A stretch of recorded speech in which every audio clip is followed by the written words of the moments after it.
And welcome to my YouTube channel Associate Learning. तो आज हम पढ़ने वाले हैं हमारी बदलती पृथ्वी। ज्योग्राफी का ये 3rd चैप्टर है। हमने 2 चैप्टर कंप्लीट कर लिए हैं। तो अगर आपने वो नहीं देखे हैं तो आप जाकर के चैनल पर चेकआउट कर सकते हैं। इससे पहले अगर आप चैनल पर नए हैं तो चैनल को सब्सक्राइब करें, बेल आइकन को प्रेस करें। आप हमारे इंस्टाग्राम और टेलीग्राम से ज्वाइन कर सकते हैं। अगर आपको कोई पर्सनल क्वेरी है तो आप हमें व्हाट्सएप पर मैसेज या कॉल भी कर सकते हैं। तो चलिए शुरू करते हैं हम अपना आज का लेक्चर। इसमें मैंने सभी एनसीईआरटी के जो मेन पॉइंट है सिर्फ मैंने वही लिए हैं, क्योंकि ऐसे तो अगर एनसीईआरटी पढ़ने बैठेंगे तो उसमें बहुत टाइम लगेगा। तो इसलिए मैंने सभी एनसीईआरटी के जो इम्पोर्टेंट पॉइंट्स हैं सभी आपके सामने लेकर आई हूँ। तो चलिए शुरू करते हैं हम अपने पहले पॉइंट से। फर्स्ट पॉइंट है हमारा, स्थल मंडल अनेक प्लेटों में विभाजित है जिन्हें स्थल मंडलीय प्लेट कहते हैं। तो स्थल मंडल जो है वो विभिन्न यानी कि बहुत सारी प्लेटों में विभाजित है जिसे हम स्थल मंडलीय प्लेट कहते हैं। सेकेंड पॉइंट है, जो बल पृथ्वी के आंतरिक भाग में घटित होते हैं उन्हें अंतर्जनित बल या एंडोजेनिक फोर्स कहते हैं, एवं जो बल पृथ्वी की सतह पर उत्पन्न होते हैं उन्हें बहिर्जनिक बल कहते हैं।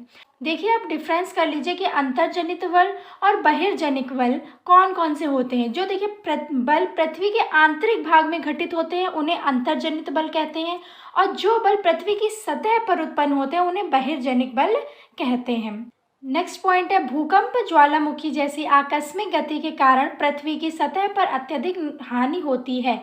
देखिए जब भूकंप आता है, ज्वालामुखी आता है तो इन सब चीज़ों से नुकसान ही होता है। लोगों का नुकसान, पृथ्वी की सतह का नुकसान, लोगों के घर का नुकसान, मतलब कुल मिला के जो ऐसी आकस्मिक जो आपदाएं होती हैं उनसे हमारा नुकसान ही होता है। नेक्स्ट पॉइंट है, स्थल मंडलीय प्लेट। स्थल मंडलीय प्लेट क्या होती हैं? भूपटल में अनेक बड़ी और कुछ छोटी कठोर आसमान आकार की प्लेटें होती हैं जिन पर महाद्वीपीय संघ महासागर की सतह टिकी है। ये क्या होती हैं? स्थल मंडलीय प्लेट होती हैं।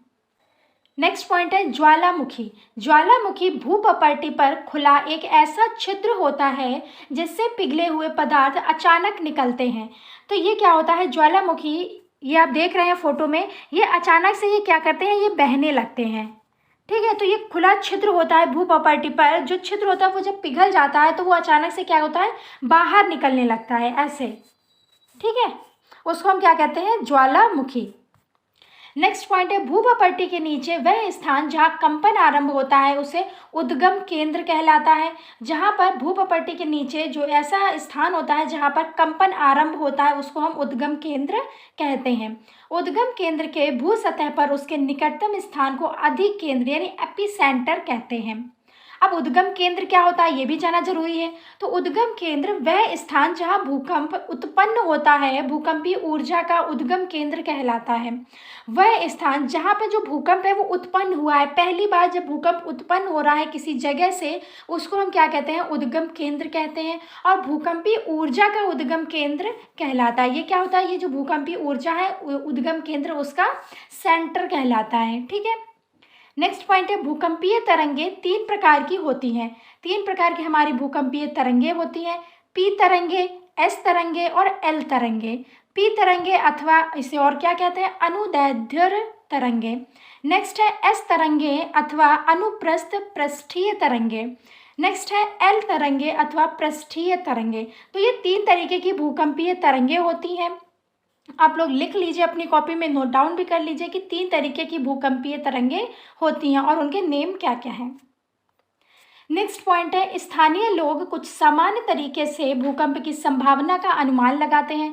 देखिए बहुत सी जनजातियाँ ऐसी हैं, बहुत से जानवरों की हरकतों से, मछलियों की उत्तेजना से, सांपों के धरातल पर आने से, जैसे सांप ऐसे छुपे रहते हैं, मगर जब उन्हें भूकंप की कुछ संभावना लगती है तो वो बाहर निकल आते हैं। इससे हमें पता चल जाता है कि भूकंप आने वाला है। तो स्थानीय लोग इन सब चीज़ों को नोटिस करते हैं और वो पता लगा लेते हैं कि भूकंप आने वाला है, भूकंप की संभावना है। तो स्थानीय लोग कुछ सामान्य तरीके से भूकंप की संभावना का अनुमान लगाते हैं, जैसे जानवरों के व्यवहार का अध्ययन। क्या होता है? जानवर चारा नहीं खाते हैं, जानवर अजीब सा व्यवहार करने लगते हैं, तालाब में मछलियों का उत्तेजना और सांपों का धरातल पर आना। इन सभी वजहों से जो स्थानीय लोग होते हैं वो पता करते हैं या फिर उनकी संभावनाएं होती हैं कि भूकंप आ सकता है। नेक्स्ट पॉइंट है, भुज में भूकंप के झटके 26 जनवरी जनवरी 2001। आप सभी को पता होगा कि भुज में जो भूकंप आया था उसने काफ़ी तबाही मचाई थी, तो वो कब आया था? 26 जनवरी 2001 को। ये आप याद रखिएगा, एनसीईआरटी में लिखा हुआ है कि भुज के भूकंप के झटके 26 जनवरी 2001 को भुज शहर के रिक्टर स्केल पर 6.9 की तीव्रता वाला भीषण भूकंप था। देखिए, जो 6.9 रिक्टर स्केल पर आया था भूकंप, वो बहुत तेज भूकंप था। ये आप फोटो देख सकते हैं, ऐसी तबाही उसने मचाई थी कि सभी के घर, बहुत लोग इसमें मारे गए।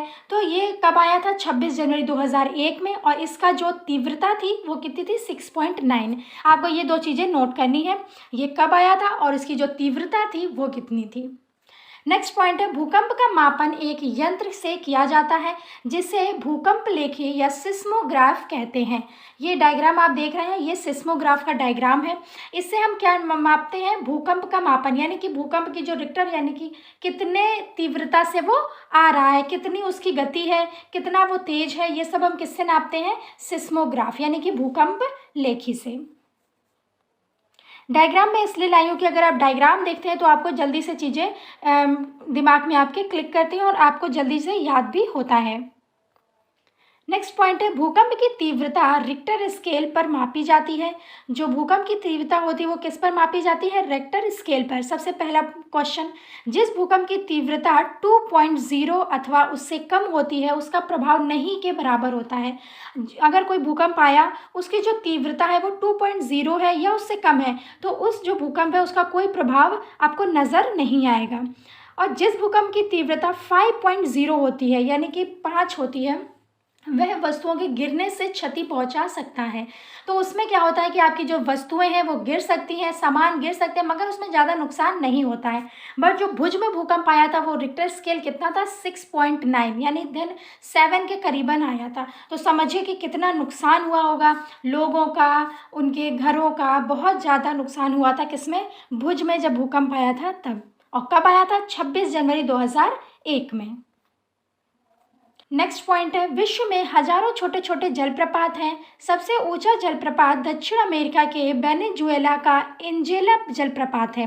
तो ये आपको पॉइंट याद रखना है कि सबसे ऊंचा जलप्रपात कौन सा है। नेक्स्ट पॉइंट है, उत्तरी अमेरिका में कनाडा तथा संयुक्त राज्य अमेरिका की सीमा पर स्थित नियाग्रा जलप्रपात। नियाग्रा जलप्रपात कहाँ पर है? अमेरिका में। और अफ्रीका में क्या है? जाम्बिया। और जिम्बाब्वे में विक्टोरिया जलप्रपात है। तो ये तीनों आप याद रखिएगा कि उत्तरी अमेरिका में कनाडा तथा संयुक्त राज्य अमेरिका की सीमा पर स्थित नियाग्रा जलप्रपात है, और अफ्रीका में जाम्बिया है, और जिम्बाब्वे की सीमा पर स्थित कौन सा है? विक्टोरिया जलप्रपात। ये तीनों आप नोट डाउन कर लीजिए और इनको याद रखिएगा। नेक्स्ट पॉइंट है, जब नदी किसी खड़े ढाल वाले स्थान से अत्यधिक कठोर शैल या खड़े ढाल वाली घाटी से गिरती है तो यह जलप्रपात बनाती है। नेक्स्ट पॉइंट है, जब नदी मैदानी क्षेत्र में प्रवेश करती है तो वह मोड़दार मार्ग पर बहने लगती है। नदी के इन्हीं बड़े मोड़ों को विसर्प कहते हैं। जब नदी क्या है, मैदानी क्षेत्र में प्रवेश करती है तो मैदानी क्षेत्र में क्या होता है? बहुत सारे मोड़ को वो अपना रास्ता बनाती है। तो वो मोड़ जो होते हैं नदी के, इन्हीं मोड़ों को हम क्या कहते हैं? विसर्प। नेक्स्ट पॉइंट है, समय के साथ विसर्प लूप नदी से कट जाते हैं और एक अलग झील बनाते हैं जिसे चाप झील कहते हैं। और वही जो विसर्प हैं वो क्या बनाते हैं? चाप झील बनाते हैं। ठीक है। पॉइंट है, नदी अनेक धाराओं में विभाजित हो जाती है जिसको वितरिका कहा जाता है। अब जो नदी है वो विभिन्न विभिन्न धाराओं में विभाजित होती है, तो वो जो विभाजित होती है उसको हम क्या कहते हैं? वितरिका। ठीक है, याद रखिएगा, वितरिका कहते हैं। प्रत्येक वितरिका अपने मुहाने का निर्माण करती है, और हर एक वितरिका यानी कि जो वो विभाजित हुई है तो उसने एक नया अपना रास्ता बना लिया, और वो एक एक वितरिका अपना अपना मुहाने का निर्माण स्वयं करती है। ठीक है। नेक्स्ट पॉइंट है, सभी मुहानों के अवसादों के संग्रह से डेल्टा का निर्माण होता है, और सभी एक एक मुहाने के अवसादों से क्या होता है? डेल्टा का निर्माण किया जाता है। नेक्स्ट है, समुद्री तरंग के कार्य। समुद्री तरंगे लगातार शैलों से टकराती रहती हैं जिससे दरार विकसित होती है। समय के साथ ये बड़ी और चौड़ी होती जाती है जिसको समुद्री गुफा कहते हैं। ये देखिए, सबसे पहले आप डायग्राम को देखिए, ये है समुद्री गुफा, ये है तटीय मेहराब, और ये क्या है? स्टैक। अब इसमें देखिए स्टैक का मीनिंग क्या लिखा है, दीवार जैसी इन आकृतियों को स्टैक कहते हैं। ये दीवार जैसी खड़ी है, इसको हम क्या कहते हैं, स्टैक। और इन गुफाओं के बड़े होते जाने पर, जब ये गुफा बड़ी होती जाती हैं, पर इनमें केवल छत ही बचती है, सिर्फ ये छत बचती है, जिससे तटीय मेहराब बनते हैं। जब वो छत बचती है तो उसको हम क्या कहते हैं, तटीय मेहराब। और समुद्री गुफा कब बनती है, जब समुद्री तरंगे लगातार शैलों से टकराती रहती हैं, जिससे दरार विकसित होती है। समय के साथ ये बड़ी और चौड़ी होती जाती हैं, इसको समुद्री गुफा कहते हैं। तो आपको समुद्री गुफा, तटीय मेहराब और स्टैक में फर्क नज़र आ गया होगा। और जब वो गुफा छत ही बचती हैं तो उसको हम तटीय मेहराब कहते हैं। और जब वो तटीय मेहराब सिर्फ एक दीवार की आकृति तक बचता है तो उसको हम स्टैक कहते हैं। ठीक है, नेक्स्ट पॉइंट है हिमनद के कार्य। बर्फ की नदियाँ। हिमनद के द्वारा लाए गए पदार्थ जैसे छोटे बड़े शैल, रेत एवं तलछट मिट्टी निक्षेपित होते हैं। ये निक्षेप हिमनद हिमोड़ का निर्माण करते हैं। ठीक है,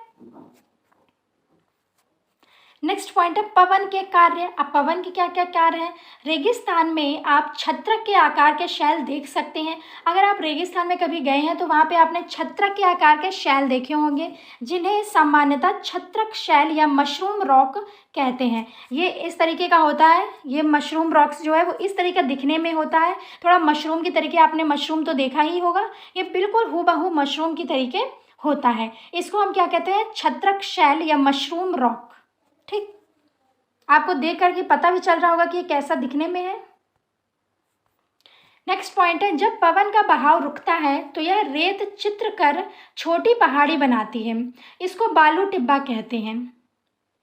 नेक्स्ट पॉइंट है जब बालू कण महीन एवं हल्के होते हैं तो वायु उनको उठाकर अत्यधिक दूर ले जाती है। जब ये बालू कण विस्तृत क्षेत्र में निक्षेपित हो जाते हैं तो इसे लोएस कहते हैं।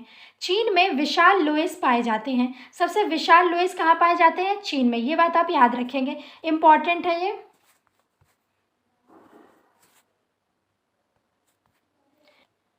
तो आज के लिए इतना ही रखते हैं। अगर आपको वीडियो पसंद आई हो तो वीडियो को लाइक करें, शेयर करें, कमेंट करें, चैनल से बने रहें, जितना हो सके वीडियो को शेयर करें। Stay connected, stay healthy. Thank you.